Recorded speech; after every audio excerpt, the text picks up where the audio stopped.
We deliberately set up a number of regulations around pot dispensaries. We're the first in Canada to do it. One of the number one concerns raised by public health experts is that we keep the pot dispensaries at least 300 meters away from schools, community centers, wherever young people can actually congregate. We find that of 176 applications we've received, only about 14 of them so far have actually made it to the development permit stage, and they're certainly being under review right now. The rest of them have been denied, and they will be required to be shut on April 29th. We did give people a 6-month extension because we knew people had signed lease. We'd made it as easy as possible for them.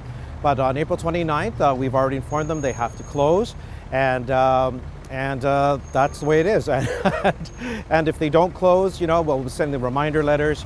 Then we'll work on an escalating series of enforcements. Everything that ranges from fines that start in a couple $100 range up to $10,000 a day, or in really extreme cases, we will be seeking court injunctions.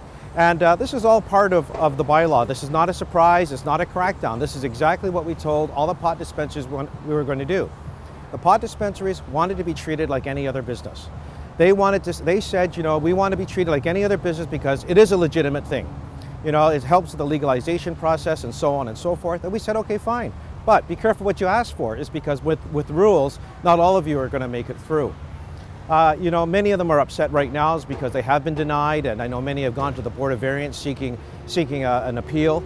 But it's not the end of the world, because all they have to do is apply again when we open up the applications again. Find another location that meets the basic distancing requirements, 300 meters away from schools, community centers, and each other. And we know that there are plenty of spaces out there. I know our staff did a review of that. And so it's just a matter of finding those spaces and trying to reopen. As I see legalization of marijuana right now and how the government can solve everything, it's really a supply chain management issue. Treat it like you would any other substance, alcohol, tobacco, or milk and eggs. They're all regulated. Let's just regulate everything properly so everybody knows what they're getting. It knows what it does, known potencies, make sure there's no mold or bad stuff that's in there, and everybody can do what they do.